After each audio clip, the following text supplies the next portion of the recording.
the sound of the engine from one of these things will shut Ottawa down.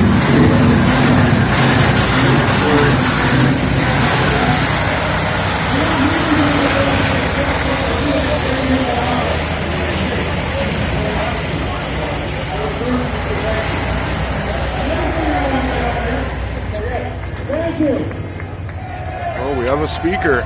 Another thing I want to let you know This is the scene, Parliament Hill today. Conspiracy stuff and misinformation going around out there. I've had so many people come up to me and say, "Oh man, you see that guy on the roof? There's snipers up there." We're at Parliament. Parliament is very well protected, and it always has been. This isn't anything different than any other time in history. That's the way it is here. So, why don't we take a moment just to wave and say thank you to the men and women who are upstairs keeping us safe. Mandate freedom! Okay, so if anybody doesn't know, I've been battling with the government and with Alberta Health Services for over a year now. And the fight is slow. It's a fight that lands you in court. It costs thousands, hundreds of thousands of dollars. But I've gotten support from an organization called Rebel Media. Does anyone know who that is? Yeah! So Real media! My court stuff, my lawyer stuff through fighttofines.com. So thank you to them. My message today is an answer to a question that I've got over the last couple days. Now that we're here, now that the streets of Ottawa are filled with trucks and people, what do we do? Where do we go? What's the plan? We're not going anywhere. We're not going nowhere! That is true. We're not going anywhere. Which brings up one more housekeeping thing. So there's a fellow in the crowd today who has exercised a tremendous amount of courage, and he's standing up for what he believes in, and he came down here to speak a view that's opposing to ours. Now, when people do that, it's important to remember that as Canadians, we don't have to agree with their view, but we need to be accepting to it. So why don't we give that guy a round of applause and say thank you for taking the courage to come down here and speak your opinion, even though you don't agree with us. Yes, sir! Thank you. And that brings me to what I wanted to speak about. What do we do and where do we go from here? There's a sign here that says we will not be held hostage in our own city. And I agree with that, 100%. I refuse to be held hostage in my own country by a government or any authority that is going to strip away, infringe, or remove my rights, freedoms, or privileges for any reason if they can't justify it. I refuse to be held hostage in my own province or in my own country. And that's why I'm here. That's why all of these truckers are here. And I want to remind you, a lot of the truckers that are here, that are participating in this demonstration, they're double or triple jabbed. Yeah. They are not here for themselves. They're here because they look around and they see their friends and neighbors and their family members being discriminated against, being bullied. The Prime Minister, the leader of our country, is using words that encourage bullying and harassment and discrimination towards a group of Canadians. And it doesn't matter if that group is a minority or not. Since when is it acceptable in Canada to discriminate against anybody? That's right! That's right! That is never acceptable in my Canada or in your Canada. So where do we go from here? Right here! I hear a lot of kick 'em out.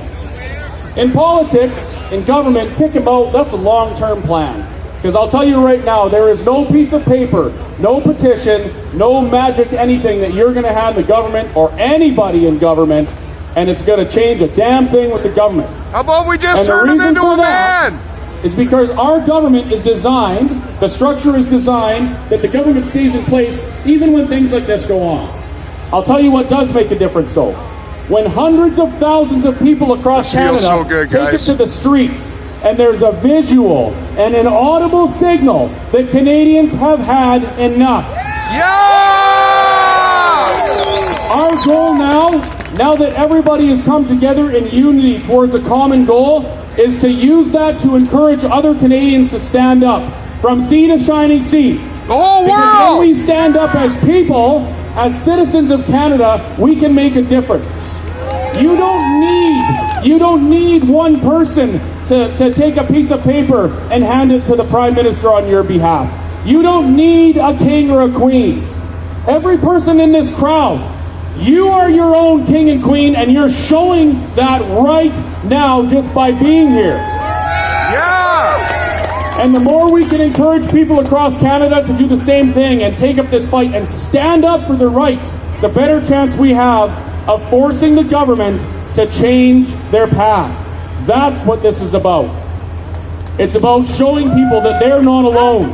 There's millions of Canadians over the last 2 years who have been told that they're a minority or fringe or a conspiracy theorist because they didn't believe in the restrictions. And those people are starting to be proven right. Johns Hopkins University just released a study that showed that the restrictions did more harm than good. It is crumbling, and it's up to us to keep this momentum going. And while we're doing that, we have to recognize that the impacts we make when we do it there are impacts, and some people don't agree. So we need to be conscious of that. We need to be conscious of the impacts we're making in this community. One thing that we've done through an organization that I created last year, it's called wsfullsteamahead.org, is we started something called Operation Snowman, because Ottawa is about to get a big dump of snow. Who here has been in Ottawa when it snowed? I never have, but I've seen it on the news, and it's wild. So what we've done is we put out a call for people to bring us truckers. Sorry, I'm not a trucker, I'm a restaurateur. I just drove a truck here. To bring us shovels so that we can take care of the sidewalks, because it's very unlikely that the City of Ottawa can do it. We want to make positive impacts in this community. We don't want to leave anybody behind. And we want to show Ottawa and show Canada that this is about compassion. It's not about annoying them or making it's not about staying here until the Prime Minister just gives in to demands. It's about unifying a country to stand up as kings and queens over their own lives and say, we are Canada and we do not want this. Already, does anybody know what happened this morning? Aaron O'Toole has been ousted as the leader of the CPC.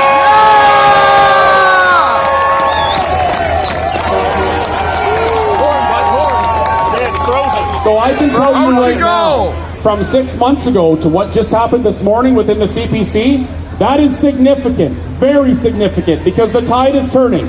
Those men and women in there who you elected to represent you, to speak your voice in the House, the tide is turning. The wind is shifting.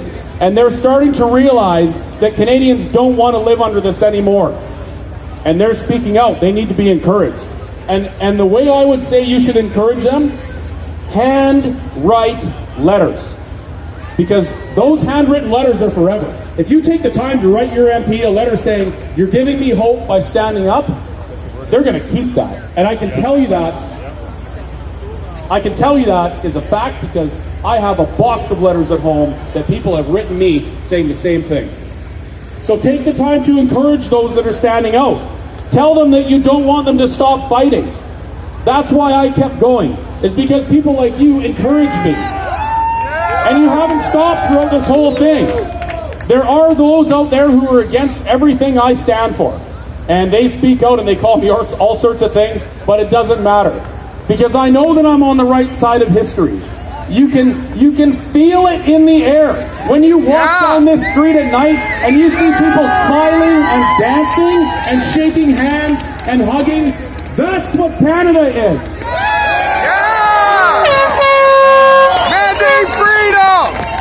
Canada, Canadians are not a masked, fearful society who shame each other and ridicule each other. Canada is a loving, accepting country, which is why people from all over the world give up everything they have to come here. So Aaron O'Toole is out. Aaron O'Toole's his response to this whole thing was, well, let's just put vaccination clinics at truck stops. He may as well have said, let them eat cake. What a brainiac. completely out of touch with what this movement is about. And it is not about a vaccine mandate for truckers anymore. It is not about a mask. It's not about any of that. It's about Canadians unifying and saying we are going to stand under our Charter of Rights and Freedoms as free men and women, and you sure as hell better listen to us. Canada Spring! So that's where we go from here. We encourage everybody we know. We open dialogue with those who don't agree with us. I hope I get the opportunity to speak with that man today. I want to speak to people that disagree with me, and I want to share why I'm doing this. Because the people that disagree with us, we have common ground. We all want the same things: safety, health, prosperity, right? Is that right? Yeah! And what we're seeing right now is we can have those things. We don't need to be subject to rules that don't make sense, never-ending restrictions, fear. We don't need that to be healthy, safe, and prosperous. All we need to do is understand that as Canadians, we all have the right to choose. That's right. Now, I'm sure there's some people asking, why is this burger flipper from Alberta up there talking about rights? And I think I have a couple more minutes, and I'll let you know why. When I first stood up and opened my restaurant, it was a do or die. It was I either bring people in my dining room and I start selling hamburgers and coffee, or I shut the doors and lose my business and lose my home potentially. It was a matter of survival. When I did that, people noticed, they paid attention, they started supporting what I was doing, and then they started sharing their stories. And sharing stories is so important. Now I'm going to ask, I would encourage those who are around here in their trucks to try and let's limit the noise we're making so we can start opening dialogue and sharing stories with each other. Because those stories are what motivated me to go to jail for what I believed in. People were telling me about they lost their businesses, their families were divided, they weren't able to see their elderly relatives in long care facilities, and they passed away without ever being held by their family. Those are the stories that motivated me. And we need to start sharing those stories and sharing them with all Canadians so that they know that no matter what their situation is, they are not alone and we accept that. So that's where we go from here. This isn't about demanding something from Prime Minister Trudeau. This isn't about a magic piece of paper that dissolves the government. It's about uniting and igniting the country to stand up for themselves and give our government the visual and audible signals that they need to change path. When we do that, when we motivate our friends and neighbors, we will win. That's the way it goes. Amen. Especially with a liberal government, because their decisions are not based on morality or ethics or what the right thing is. Their decisions are based on the winds of public opinion. So when we change the winds of public opinion, that government in there will flip-flop like they've done dozens of times over the past few years. So that's my encouragement to you today. Engage those who disagree with you. Do it out of compassion. Don't do stuff out of anger and hate. Do what you're doing out of compassion and love, and we will absolutely end this, and we'll do it as a unified Canada.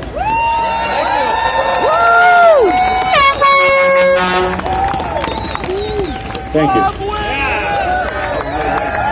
This is the scene on Parliament Hill today, folks. Thousands are here. Mandate freedom! Wake out.